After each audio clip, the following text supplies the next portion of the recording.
Bugün 23-iyun 26-yıl.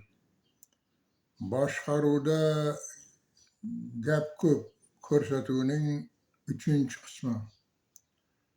Lyuksemburg va O'zbekiston misolida. Qayg'usi O'zbekiston, da'vosi Turkiston bo'lgan azizlarim, qalaysizlar? Yaxshimisizlar? Haqiqat taqqoslarda ko'rinadi.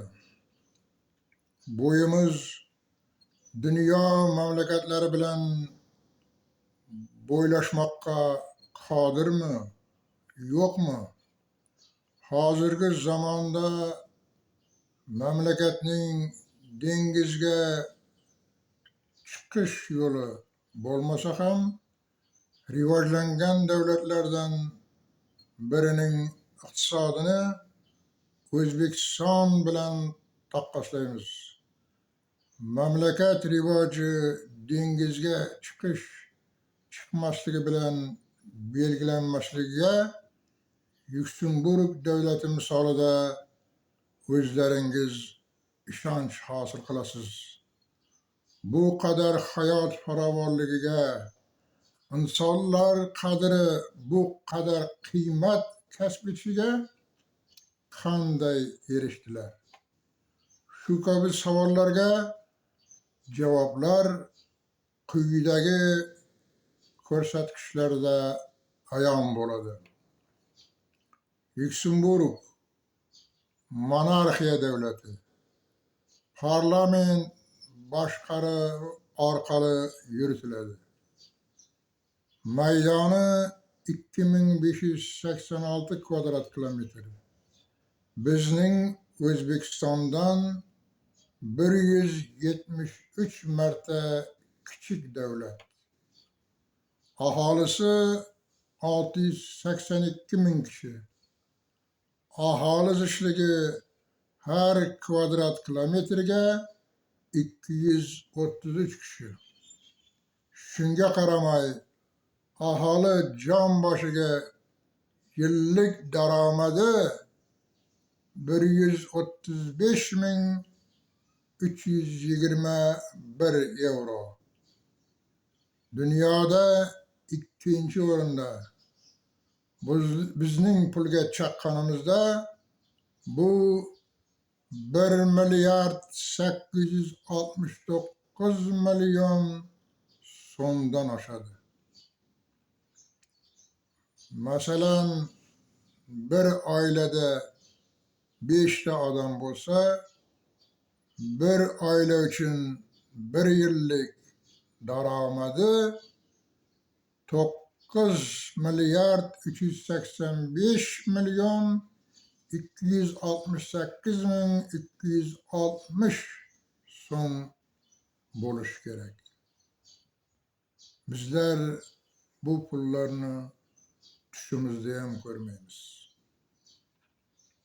Bu mamlakat aholisi bizdan 30 barobar boy va farovon yashaydi deganidir. Ana bu mamlakat maqtansa arziydi. Lekin maqtanmasdan, trollarni ishga solmasdan, yaloqlarni taqdirlamasdan, sokin oqar daryoday oqib yotibdi. To'kin, erkin, farovonlikda hayot kechirmoqda. Eng kam ish haqi oyiga 2704 euro. Buni bizning pulga hisoblaganda 37.347.648 so'm degani. Bizlarda esa eng kam ish haqi 715 ming so'm. Ya'ni 62 dollar. Lyuksemburgliklar oladigan eng kam ish haqi 37 milyon so'mdan oshadi. Bizning eng kam ish haqimiz 715 so'm oladigan o'zbekistonliklar qayda, ular qayda? Farqi yer bilan osmon qadar. Odam aytishga ham uyaladi. Arablardek neft va gaz konlariga ham ega emas. Bizningdek nodir elementlarga boy foydali qazilmalar kabi boyliklari yo'q hisob. Mamlakat ilm-fan, texnika va texnologiya asosida rivojlangan. Bizlar esa olimlarimizni, kashfiyotchilarimizni, ixtirochilarimizni ko'chalarga uloqtirganmiz.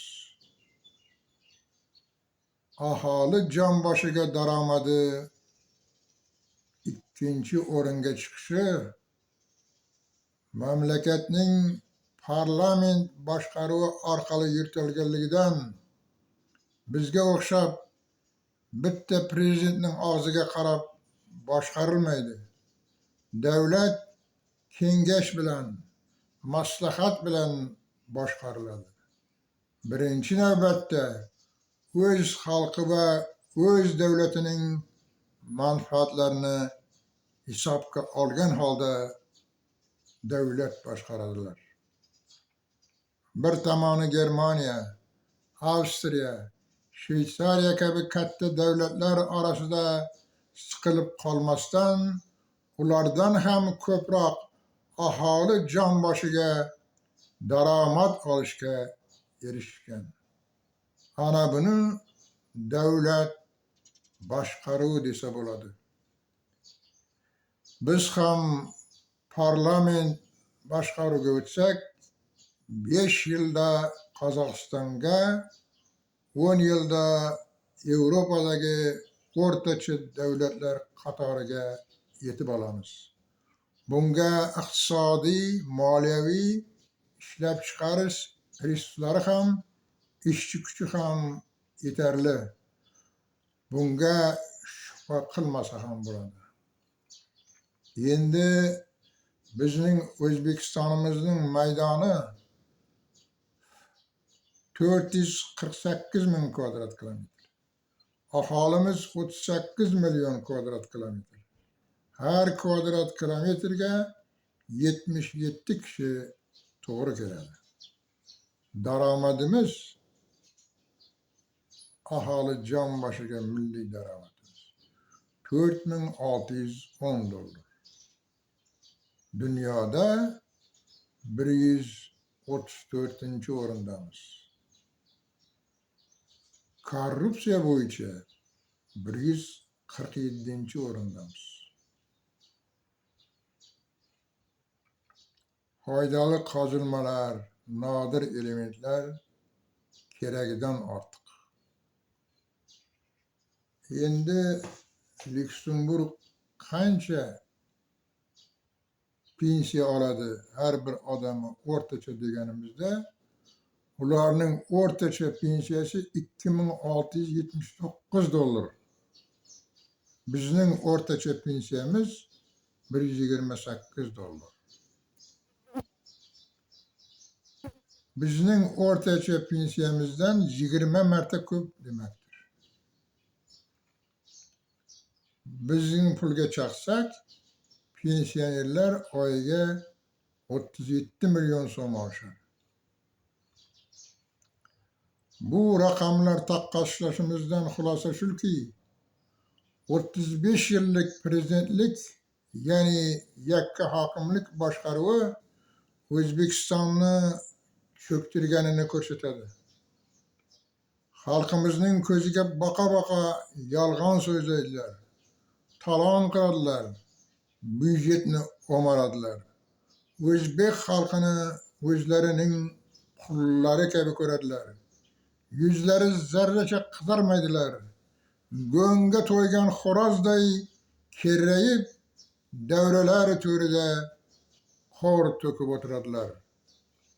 Bu rejim özgermezden, prezidentlik başkarıdan, parlament başkarı ötülmezden ahvalımız bundan better bolsa boladı ki, bundan yaxşı bolmaydı. 35 yıl davamında başımıza kelgen barcha balalarning baş sebepçisi prezident başkarığı rejimidir. Halktan siyasi güç almagan, halkning ko'nglini zabt etolmagan har qanday rejimning oxiri fojia bilan tugaydi. To'rtlik, boshing uzra mudhish, sonsuz ko'lanka, yurtga ega chiqmish nafsi chaqqonlar, ilmlar beshigin tebratgan o'lka, hamtalash qilingan allaqachonlar. Bugungi shular Türkiston ittifoqini qurish va uning ravnaqini ko'rish barchamizga nasib etsin. Ko'rishguncha xayr.